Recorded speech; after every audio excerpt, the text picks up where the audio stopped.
Did anyone else genuinely get chills, shivers, quiver down to your liver when Shigaraki said, "I'm cold"? I was like, yo, such a small little dialogue, but woo, the last 2 chapters of My Hero Academia, 271 and especially 272. Honestly, this manga for the last month or so has been on absolute fire, destroying the competition. In case you don't know, over on Twitter and on the community tab here on YouTube, I always every single week post a poll asking people what they thought was the best chapter this round of mainly Black Clover, One Piece, and My Hero Academia, and then I put an option occasionally of another manga, and then I put something else. Give me your comment. And My Hero Academia, in my opinion, has just been slaughtering already. I think 2 or 3 weeks back to back. It's been winning, and it's rightfully so. And that's at My Hero Academia. I got way more Black Clover fans over here, so it normally doesn't take the top spot, but it's been undeniable. It's been undeniable. We Giganto Machia on the prowl, baby. Shigaraki becoming the villain that he needs to be. And yeah, there's just so much to say. Let's jump into it, baby. My Hero Academia. I say we gonna do what we do, no matter how you move, make your move. That's how it be, though. Now, I've been saying this for a while, especially during the course of the chapters that we had. I want to say it was a year or so ago at this particular point. The My Villain Academia chapters where we got Toga twice. We got a whole bunch of just focus in on the villain side of things. And whenever that happens, whenever the villains are really keyed in, it's as ironic as it can be because it's called My Hero Academia. The manga just feels 10 times more interesting to me. Like, I get way more excited. And don't get me wrong, some of the stuff with Deku, and we're going to talk about that stuff with the predecessor to One for All, but you know, that stuff is exciting too. But there's something about the villains that it just shapes this manga. I think Horikoshi, again, as ironic as it can be, he has made some incredible leaps when it comes to making these villains exciting, interesting, giving them character development, making us care about them opposed to the heroes. And you know, I sit back and I wonder, but why is that? And you gotta think, if you really look closely at it, from the beginning of the manga, I always felt like, oh, the villains they're outclassed. Like they're just, there's no way for them to win from the jump, because you know, when you think back to the very beginning when Shigaraki tried to invade UA and All Might came to stop them, they had to do every trick in the book just to try and get a leg up, and they still ended up losing. They've always been outranked, outmatched. You know, a villain would come here and there and give them a run for their money, but for the most part, the heroes have shit on lock. So I think, you know, from a standpoint of looking at them, the villains have been the underdog for this entire series, especially Shigaraki's crew. So when you see them overcoming adversity and actually taking a mantle up of like, they're not to be played with anymore, it makes you look at it almost as a rags to riches story in a sense. And it really is, especially if you think about it. The League of Villains, how they were broke, they didn't have money for food, they were living in a shitty apartment, and then all of a sudden, you know, after they beat one group, they got money, they defeated Redestro and them, they got a bigger army and shit like that. We've seen them rise from the ground up. So I think that's one of the things that makes it even more like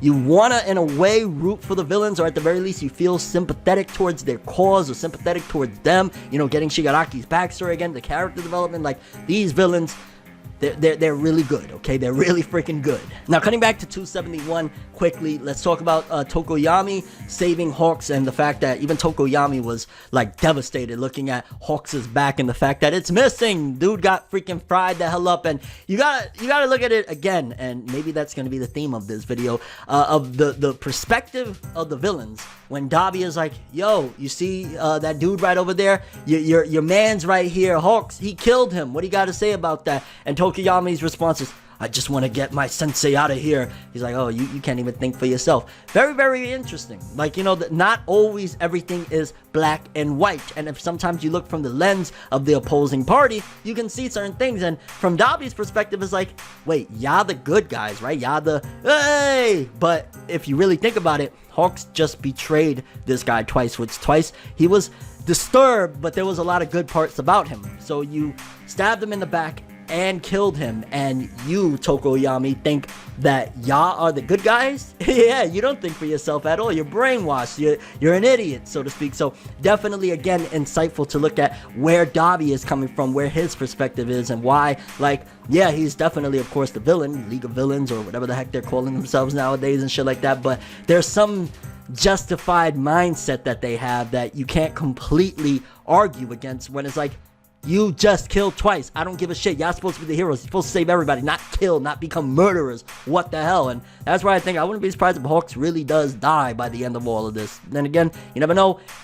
Sometimes a fate worse than death is the fact that his back is blown out. Like, I can't say that with a straight face. But, you know, he might not be able to be a hero anymore after this. He might be alongside, sitting next to All Might on some retirement bench. Like, yeah, we had a good run, fam. And All Might's gonna look at him like, I had a good run, okay? You suck. Oh, please don't take it that I'm bashing Hawks. I'm just like, yo, why you had to kill twice? We also got a very, very, very big, juicy revelation in 271 as well, and some would say that we already knew this, and yeah, I could see the perspective of why you would say we knew this, but apparently Mount Lady has a very gigantic anus. Yeah. Yeah, very, very big shot of that in the midst of all this. Like, My Hero Academia coming clutch in the middle of a drastic war with a big ass booty flying everywhere. I'm like, all right, Mount Lady, I respect it. Yeah. And was it just me, or, you know, and people have been saying this since Redestro came on the scene, that he reminds them of the Joker and all of that jazz, but when he's sitting there and he's like, where's my spare legs? It really reminded me of, like, going back to Batman the Animated Series, where the Joker would be there, like, screaming for Harley, like, Harley, get me my socks! I'm like, yo, Redestro definitely reminds me of the Joker, and to be honest with you, I still don't completely trust that he is like, Shigaraki's our hope man, because he's been baptized and completely brainwashed into his ideology about Destro since he was a little kid. So the fact that Shigaraki beat him, I don't think that's going to completely stop him. I wouldn't be surprised if he's waiting for the opportunity to, you know, take out Shigaraki, and at this particular point, obviously, he feels like he has no way. Like, you know, Shigaraki's way too strong, and on top of that, the big guy right there, Giganto Machia, he ain't nothing to fuck with neither. So we gotta wait and see. But I don't know, I found that scene to be hilarious, where he's like, where's my spare legs? And also, I don't know why I'm giving him a Australian or British accent. I don't know, you choose. Maybe it's neither. Maybe it's just a shitty ForneverWorld accent. Hey. And the end of 271, I ain't gonna lie, I was fanboying a little bit, like, whoo, Giganto Machia, like, I smell Master's scent. I was like, here we go. Because, you know, I've said it before and I'll say it again. Giganto Machia's relationship with Shigaraki kind of reminds me of a shonen version of a Griffith and Zod from Berserk type of relationship. And seeing Giganto Machia, I can't wait, because the heroes aren't ready for that. They're not ready right now for Shigaraki from what's going down in 272. And we're going to talk about that. But let alone Giganto Machia about to come into the scene. He's about to start being like a linebacker times 1,000. Like, y'all are not ready. This raggedy little crew that y'all once were able to bully around and couldn't, you know, they had no way of defeating you guys. It ain't like that anymore, okay, fam? Y'all not just fighting a little scrubby group now. Like, y'all fighting some monstrosities of power and resentment and evil, I guess you could say. Then the beginning of 272, we see Shigaraki woken up. He wakes up. He is there like, so we definitely know that, Tomura-chan is ready to annihilate, and annihilate he does. This dude in 272, like, I gotta clap it up. I wanted to see some monstrosity of power. I wanted to see some shit happen, and in one chapter, this dude leveled the whole city, the hospital, everything, killed a pretty prominent hero. I'm like, yo, and it wasn't even like they didn't like make it like a big deal, which is cool, because it shows that there's probably going to be even more casualties to this. And don't get me wrong, it's not like I'm glorifying death. No, it's just that it validates in fictional stories, especially like this, the credibility of the opponent that they have, which in this case, of course, is Shigaraki and his crew. But Shigaraki alone has Gran Torino's getting his little square-headed ass the fuck up out of there. He's like, don't touch nothing. I don't even like. This shit is crazy. And in the beginning of the chapter, we get a little bit of interesting stuff. I always love when Deku starts having some type of communication with the predecessors to One for All. And in it, he's like, yo, y'all about to get y'all asses whipped, son. Like, yo, you better run, bitch. You stop that motherfucker if you can. But if not, y'all fucked, fam. Okay, he didn't really say that exactly. He more so said, hey, he's coming. Stop him. Like, whoa. And another line that kind of had me like, yo, Shigaraki, this monster, when he said he's been freed from the shackles of humanity. What the hell is Shigaraki at this particular point? What did Maruta Shiga, the Dr. Robotnik there, what did he do to Shigaraki that the predecessor said that he's freed from the shackles of humanity? The transcendent one will soon arrive. Is he a god at this particular point to a certain degree? I mean, power-wise, you could argue that from what he did in 272. And then that little line right there where Shigaraki is sitting up, you know, and he's like, I'm cold. I'm just like, oh, in the anime, this is going to, like, don't get me wrong, in the manga, this has been fire. This has been Fuegolion. Okay, this is a Black Clover, but it's been fire. And when he said, I'm cold, I was like, yeah, he I don't know what has become of this dude, but he's not the same anymore. He's cold. And like I said earlier, Gran Torino busting out. He's like, yo, I don't know what happened with his quirk, because now Shigaraki don't gotta touch shit to make it decay. It seems as though he could just send out projectiles that'll decay whatever it touches. So he could just go wham, and you know, your computer turns to dust, so to speak. The building turns to dust. The island, he could probably take out the fucking planet. If you think about it, if Shigaraki, let's just say, because he wasn't completed yet, what was it, 70 something percent? Imagine he went to 100%. He probably literally could have jumped into the air, pushed his hands, and made the earth decay. In fact, be so crazy for the finale of this war leading into the time skip. Maybe half the planet gets decay and we start living on like some sort of half planet.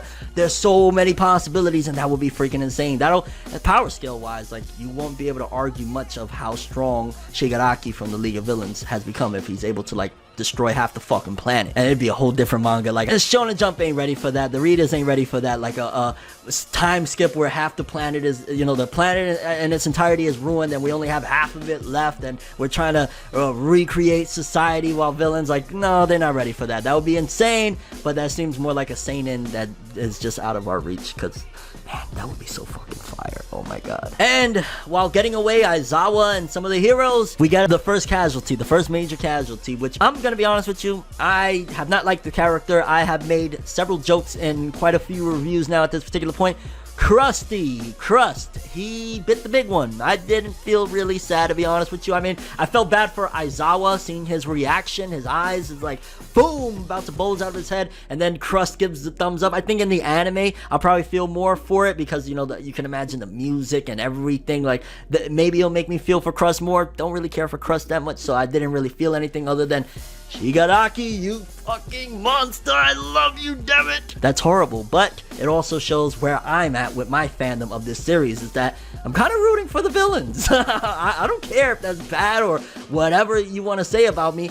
I'm rooting for the fucking villains to get as far as they can until they are inevitably stopped by plot of the heroes taking them out. I want to see the villains thrive in this series. I love these dudes. They're freaking awesome. And then to wrap up 272, Deku kicks with 45% to kind of stop a bit of the pressure of Shigaraki and what he's doing with his quirk. And he's like, run, bitch! I'm like, yeah, you better run, baby. So overall, Shigaraki he's become an absolute monster. Now, I don't know if All For One is planning on some given point, which it does seem to be the case. At the very least, there's been some hints and some foreshadowing that maybe All For One is doing all this because he wants Shigaraki's body in the end, and he's planning on taking it, which, imagine, with All For One's knowledge, that power. Ooh, scary, scary stuff. And if All For One took Shigaraki's body, I probably would revert back to rooting for the heroes, because at that point, they become the underdogs, and everyone likes an underdog, huh? But overall, My Hero Academia has been like,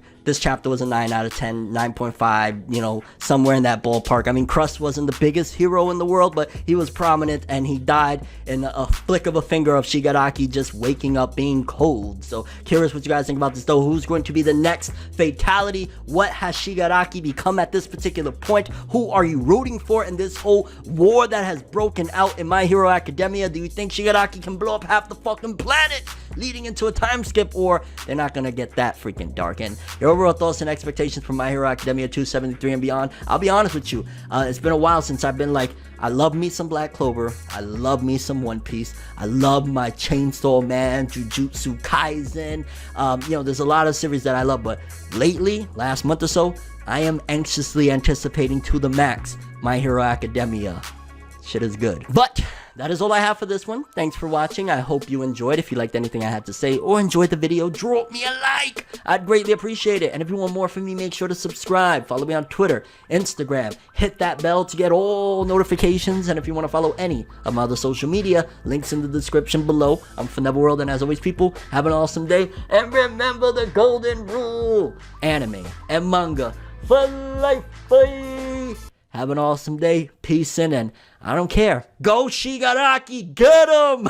Mount Lady has a very gigantic anus. Everything good always comes to an end. If you stab me in my back, we can never make amends. Trying to move to acceptance, hard to accept it. Mistakes like mirrors, gotta reflect it. I don't wanna fucking leave, but I gotta leave. Leave the maybes to the crazies. Maybe one day there I go, admitting something in a subtle way. No more copies, leave without a trace.